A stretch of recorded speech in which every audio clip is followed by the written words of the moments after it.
Hi everyone, today I'm going to be talking about the unit circle and the way that we can use this unit circle to find trig ratios of angles beyond 90 degrees.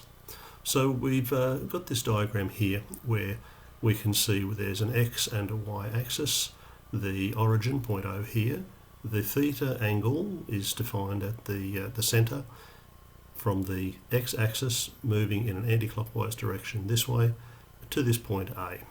The point has coordinate 0.8, 0.6, but this point could be anywhere around the circle, and because it's a circle of unit radius, the hypotenuse of this triangle is always equal to 1. Now, let's begin by considering the cosine of angle theta. Cosine is the opposite divided by the hypotenuse. What did I just say? Cosine is the adjacent divided by the hypotenuse. The adjacent side of this triangle, the base along here, would be 0.8, but more generally it would be the x-coordinate of our point. The hypotenuse is length 1, so the cosine of the angle is the x-coordinate of the point. As the point moves, the x-coordinate changes. If our point were down here, so our angle was 0, the x-coordinate of this point is 1. Cosine of 0 equals 1. If our point were up here, then the angle is pi over 2 radians, and the x-coordinate is 0. Cosine of pi over 2 is 0. The sine of the angle, this one's the opposite over the hypotenuse.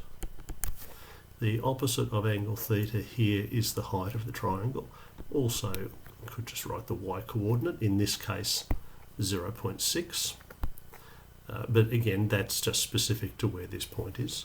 So we have y-coordinate, hypotenuse is still 1, and so there we go, the sine of the angle is the y-coordinate of our point. The tan of the angle, opposite over adjacent, and that's y divided by x. And as you can see, we could have expressed this as sine theta over cosine theta.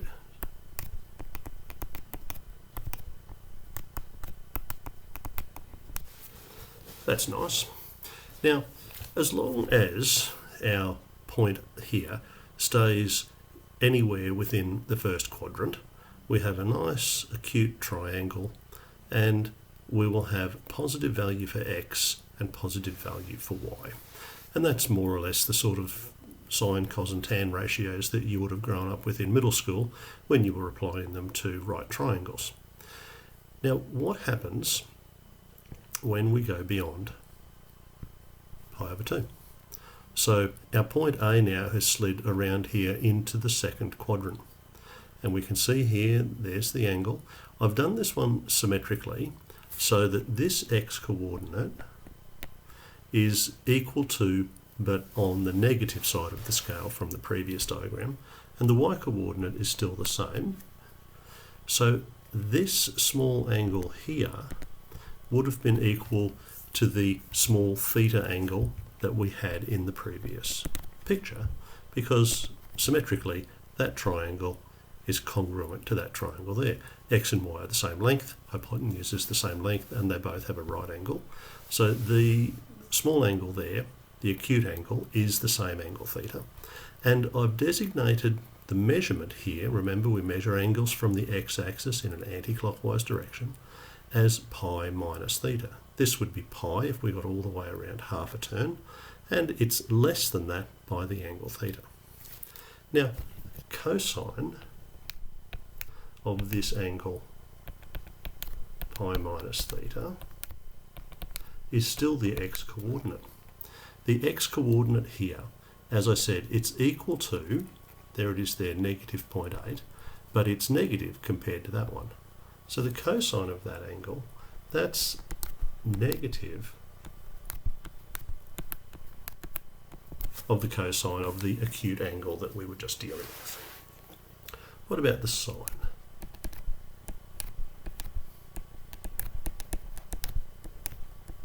That's equal to the y-coordinate. The y coordinate is the same and it's positive, so it's the same size and it's the same sign. So that's exactly the same. Positive 0.6 is exactly the same as positive 0.6 from there.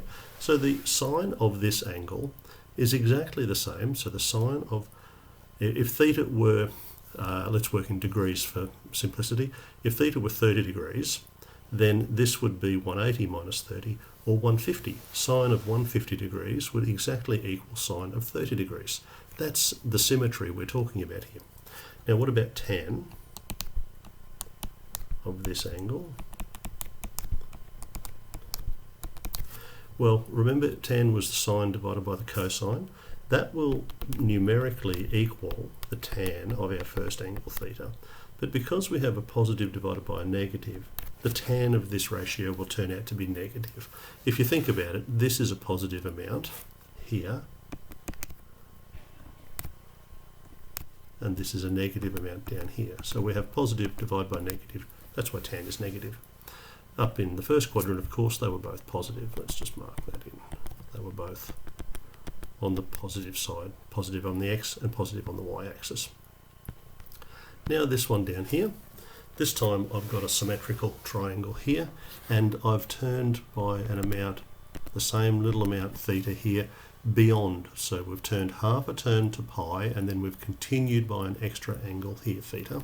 You'll notice the coordinates are again 0.8 and 0.6, but this time they're both negative. This is on the negative side for the x scale, and this is on the negative side for the y scale. I think you'll probably recognise straight away that cosine of pi plus theta, remember cosine was the x coordinate, that's going to be negative of the original cosine. The same with sine.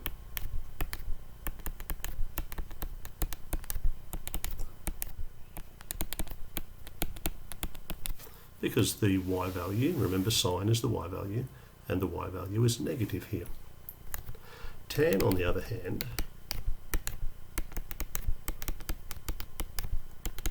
well, tan was sine divided by cosine. Negative divided by negative becomes positive. So the tan ratio for this one will equal the tan ratio of the first one.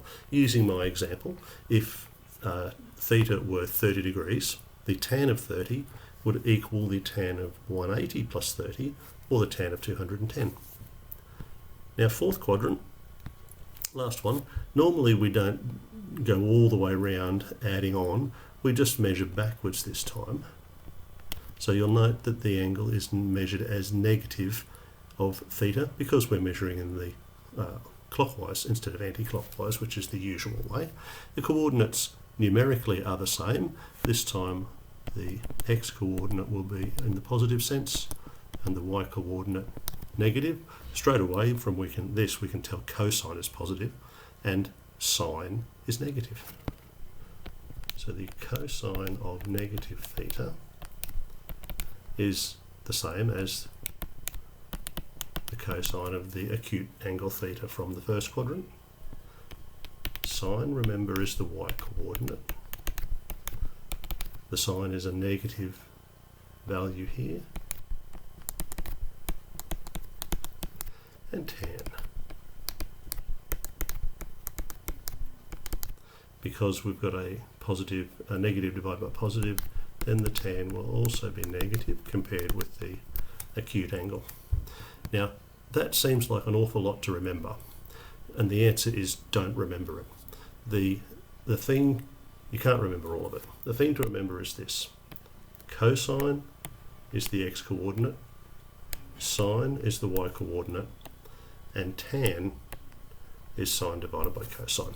If you remember those few facts there, then you'll always be able to work out which one is positive and which one is negative simply by looking at the point on the unit circle and looking at whether the y coordinate is on the positive or negative scale for sines and the x coordinate on the positive or the negative scale for the cosines. Tan, of course, you have to think about both of them because you have to think about the division of sine y divided by cosine x. Now there is a little trick to remembering these. If you write the letter C, A, S, T on the diagram, that's because in the fourth quadrant the cosine of this angle was positive. See how this one's positive? The other two were negative. In this one, I'll just put my letters again, CAST.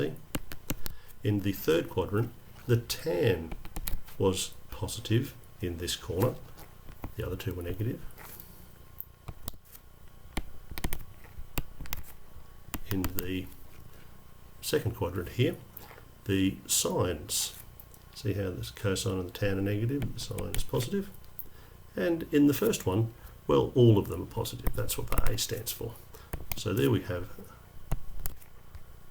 a quick way to remember with CAST. Some people go all stations too central to remember.